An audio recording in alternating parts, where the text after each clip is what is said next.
Hi అండి. అందరికీ నమస్తే. Welcome back to our channel Kalachakram. దేవుడు ఈరోజు నీకు ఈ దివ్యమైన సందేశం అందిస్తున్నారు. యూనివర్స్ నీ కోసం ఇది నీ కంటబడేలా చేస్తుంది. ఇది దేవుడు ఇచ్చే పిలుపు. నీకు యూనివర్స్ అందిస్తున్న సంకేతం.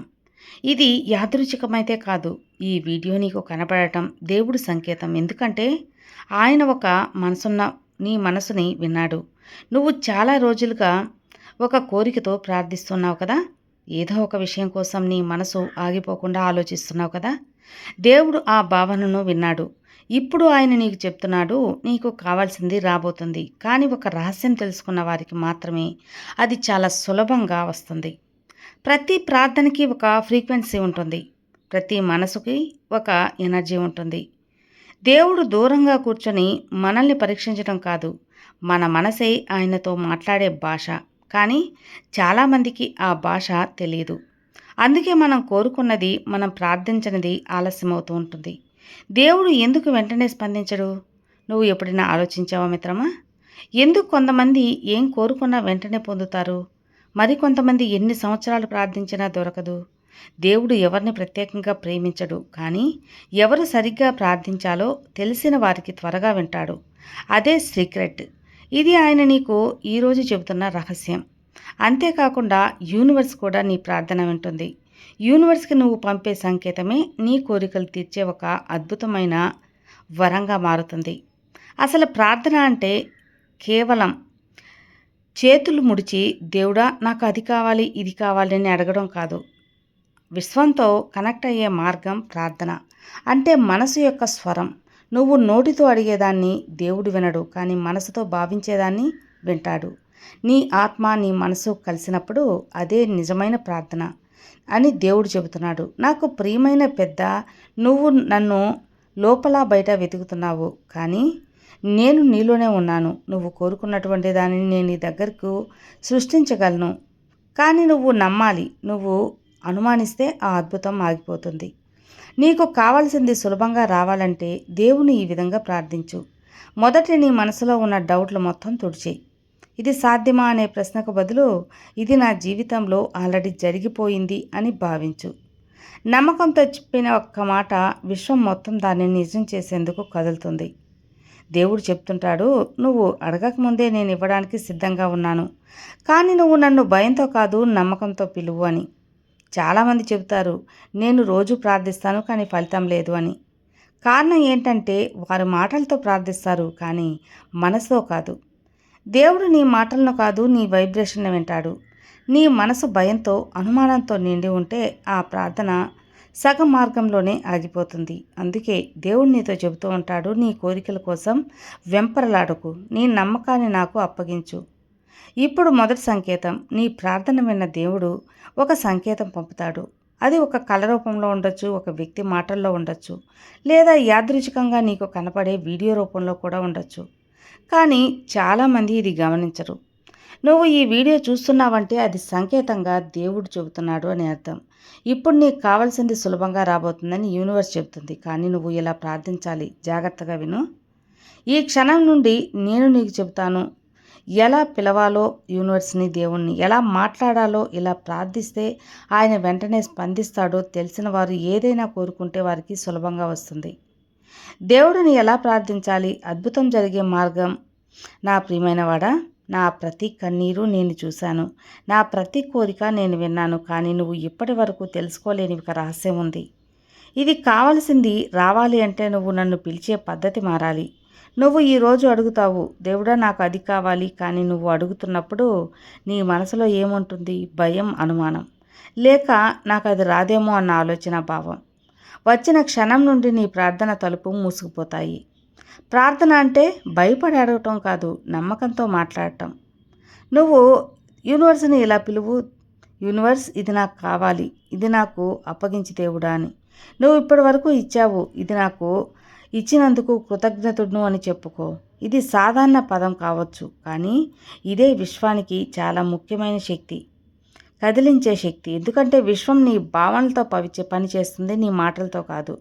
నువ్వు ధన్యవాదాలు చెప్పినప్పుడు దేవుడు చెబుతాడు, ఇతడు నమ్ముతున్నాడు కాబట్టి నేను ఇవ్వగల ప్రార్థనకి 3 దశలు ఉంటాయి.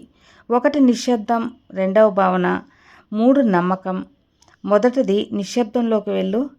నీ మనసు ప్రశాంతంగా ఉన్నప్పుడు మాత్రమే దేవుడి స్వరం వినిపిస్తుంది. తర్వాత నీ కోరికను భావించు, అది ఇప్పటికే నిజమైందని అనుభూతి చెందు. నీ హృదయంలో ఆనందం, కృతజ్ఞత, ప్రశాంతత కలగాలి. చివరిగా నమ్మాలి. ఇప్పుడు అది జరగబోతుంది అని కాదు, ఇప్పటికే జరిగిపోయింది అని నమ్ము. ఈ స్థితిలో ఉన్న ప్రార్థనలు ఎప్పుడు కూడా విఫలం కావు. దేవుడు చెప్పే సీక్రెట్ వాక్యం, నువ్వు కోరుకున్నది నేను ఆలస్యంగా ఇస్తానని కాదు, నువ్వు సిద్ధం అవడానికి నేను సమయం ఇస్తున్నాను. నీ మనసు సిద్ధంగా ఉన్నప్పుడు నీ కోరిక నీకు స్వయంగా వస్తుంది. అందుకే నేను చెబుతున్నాను, నీ ప్రార్థన గట్టిగా చెప్పకు, నీ మనసులో నిశ్శబ్దంగా భావించు. ఆ భావనే నా దిశగా వచ్చే శబ్దం లేదా డబ్బు, సంపద. ఇవన్నీ కూడా ప్రార్థన. నువ్వు సంపదలు కావాలంటే దేవుణ్ణి ఇలా పిలవాలి: ప్రియమైన దేవుడా, నా జీవితంలో సమృద్ధి నింపినందుకు కృతజ్ఞతలు. నా జీవితంలో డబ్బు సులభంగా, సహజంగా, ఆనందంగా ప్రవహిస్తుంది. నిన్ను నమ్ముతున్నాను, నీ సమయంపై విశ్వసిస్తున్నాను.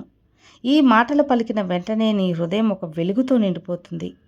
ఆ వెలుగు నమ్మకంగా మారుతుంది. ఆ నమ్మకం దైవశక్తిని పిలుస్తుంది. దేవుడు చెబుతున్నాడు, ప్రార్థనలో నువ్వు కావాలి, మాటలు కాదు.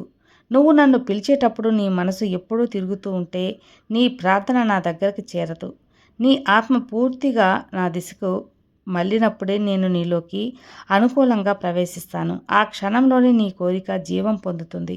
ప్రార్థన చేసిన వెంటనే చాలామంది మళ్ళీ ఆందోళన పడతారు. ఇది నిజంగా జరుగుతుందా? కానీ దేవుడు చెబుతున్నాడు, నువ్వు అడిగిన తర్వాత మౌనం కావాలి. అనుమానం వద్దు. ప్రార్థన అంటే తలుపు తట్టడం, మౌనం అంటే తలుపు తెరవడం. నువ్వు ఆగి ప్రశాంతంగా ఉన్నప్పుడు నేను నీ జీవితంలోకి వస్తాను. ప్రతి కోరికకి ఒక కీ ఉంటుంది. ఆ కీ పేరు నమ్మకం. నువ్వు నమ్మకాన్ని వదలకు. నమ్మకం ఉంచిన క్షణం నుండి ప్రపంచం నీ కోసం కదలడం మొదలవుతుంది. అది డబ్బు కావచ్చు, ప్రేమ కావచ్చు, ఆరోగ్యం కావచ్చు. నువ్వు ఎప్పుడు కోరిక పెట్టినా దాన్ని నేను ఇప్పటికే సిద్ధం చేశాను, కానీ నువ్వు స్వీకరించే స్థితిలో ఉండాలి. అదే నిజమైన ప్రార్థన. ప్రియమైన యూనివర్స్, నేను కోరుకున్నది నాకు అందించు అని స్పందించాలని గుర్తుంచుకో. నీ మనసు శాంతంగా ఉన్నప్పుడు నేను నీలోనే మాట్లాడుతున్నాను. ప్రార్థన అంటే అడగడం కాదు, స్వీకరించడం, సిద్ధం అవడం. దేవుడు నీ ప్రార్థన విన్నప్పుడు ఎలా స్పందిస్తాడు? ఈ యూనివర్స్ నుంచి వచ్చే సంకేతాలు, మన జీవితంలో మారే సంఘటనలు, దైవ నిర్ణయ చిత్తనాలు ఎలా ఉంటాయో ఇప్పుడు కూడా తెలుసుకుందాం. నువ్వు ఎప్పుడైనా ఆలోచించావా, దేవుడా నీ ప్రార్థన విన్నాడో లేదో తెలుసుకోవాలో? చాలామంది అంటారు, నేను ఎన్నిసార్లు దేవుణ్ణి పిలిచాను కానీ ఆయన స్పందించలేదు అని. కానీ నిజం ఏంటంటే దేవుడు ఎప్పుడూ స్పందించడు, కానీ మనం ఆ స్పందనను గుర్తించలేం. దేవుడు మాట్లాడే భాష సంకేతాలు. దేవుడు మాటలతో మాట్లాడడు, ఆయన సంకేతాలతో మాట్లాడతాడు. ఒకసారి నువ్వు హృదయపూర్వకంగా ప్రార్థిస్తే ఆయన నీ చుట్టూ ఒక శక్తిని పంపుతాడు. ఆ శక్తి నీకు కొన్ని సంకేతాల రూపంలో కనపడుతుంది.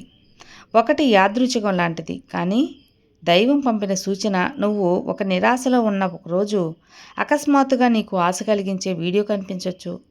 ఎవరో నీకు నన్ను సరిగ్గా అవుతాయి అంటారు.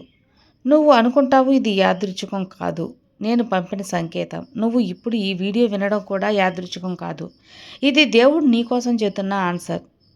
సంకేతాలు రెండు కళల్లో వచ్చే దైవ సంకేతాల్లో కొన్నిసార్లు దేవుడు నీ కళ్ళలో మాట్లాడతాడు. నువ్వు ఏదో తలచి ఆ రాత్రి నిద్రపోతే నీకు శాంతిగా కొన్ని దృశ్యాలు కనిపిస్తాయి. వాటిని నిర్లక్ష్యం చేయకు, ఎందుకంటే ఆ కళ నీ ఆత్మకు ఇచ్చిన దైవ సంకేతం. ఇక ఆత్మలో కలిగే అకస్మాత్తు శాంతి ఎప్పుడైనా నీకు ఎలా అనిపించిందా? ఇంకా ఏం జరగకపోయినా నాకెందుకు ఒక ప్రశాంతత ఉంది అని. అప్పుడు నీలో ఉన్న సంకేతం ఏంటో తెలుసా? ఇదే చెబుతుంటాడు దేవుడు, నువ్వు నన్ను నమ్ముతున్నావు కాబట్టి నేను ప్రారంభించాను అని. సంకేతం 4 ఏంటంటే అడ్డంకులు, తాత్కాలిక పరిష్కారాలు మాత్రమే. కొన్నిసార్లు నువ్వు ప్రార్థించిన తర్వాత అడ్డంకులు వస్తాయి, తారుమారుగా అనిపిస్తాయి. నువ్వు అనుకుంటావు, యూనివర్స్ నా మాట వినలేదు, దేవుడు నాకు ఏమీ చెప్పలేదు అని. కానీ నీకు బలాన్ని చెబుతుంటాడు. దేవుడు వెంటనే ఇస్తే నువ్వు దాని విలువ అర్థం చేసుకోలేవు. అందుకే ఆయన కొన్నిసార్లు ఆలస్యం చేస్తాడు, కానీ ఆ ఆలస్యం వెనుక దాగి ఉంది దివ్య సమయం. దాన్నే డివైన్ టైమింగ్ అంటారు. దేవుడి సమయం ఎప్పుడు వస్తుంది? ప్రపంచం మొత్తం నీకు వ్యతిరేకంగా ఉన్నట్లు అనిపించినా ఒక్క క్షణం వస్తుంది చూడు, అప్పుడు ప్రతిదీ సడన్గా నీకు అనుకూలంగా మారుతుంది. అదే దేవుడి సమయం వచ్చినప్పుడు నీకు ఆశ్చర్యం కలిగిస్తుంది. ఇది ఎలా సాధ్యమైంది అంటే చిన్న వాక్యం గుర్తుంచి వస్తుంది కదా, నువ్వు నమ్మి ప్రార్థించావు కాబట్టి ఇది సాధ్యమైంది అని దేవుడు చెబుతాడు. ఇది చిన్న వాక్యమైనా చాలా పవర్ఫుల్. నమ్మాలి ముందు. ఇక నీ కోసం మార్గాలు దేవుడు సృష్టిస్తున్నాడు. నువ్వు బాధపడుతున్నప్పుడు కూడా నీకు సరైన సమయానికి సిద్ధం చేస్తాడు. నీ ప్రార్థన వృధా కాదు. ఏ ఒక్క మాట, ఏ ఒక్క కన్నీరు వృధా కాదు. నువ్వు నమ్మితే జీవితంలో అద్భుతం చేస్తాడు దేవుడు. నీ జీవితం మార్పు ప్రారంభిస్తాడు. అప్పుడు నీ చుట్టూ కొన్ని విషయాలు కూలిపోతాయి. అందరు వ్యక్తులు దూరమవుతారు. కొన్ని అవకాశాలు మూసుకుపోతాయి. కానీ భయపడకూడదు. అవి అంతం కాదు, నీ ప్రార్థన ఫలించబోతుంది అన్న సూచన. ఇప్పుడు యూనివర్స్ నీకేం చెబుతుంది? నేను నీ జీవితాన్ని రీసెర్చ్ చేస్తున్నాను. నీకు ఇచ్చే సున్నితమైన కొన్ని నిర్ణయాలను తీసుకో. ఆలోచిస్తున్నప్పుడు అంతర్గతంగా ఒక అవును లేదా అనే భావన వస్తుంది కదా, అదే నేను. నీ అంతరాత్మలో మాట్లాడుతున్నాను. అది ఒక చిన్న భావన ఉంది. అది నిన్ను దారి చూపిస్తుంది నీకు. నువ్వు వినిపించుకుంటే నీ జీవిత మార్గం సులభమవుతుంది. దేవుడు చెబుతున్న చివరి మాట, ఇప్పుడు సిద్ధంగా ఉన్నాను ప్రియమైనవాడా.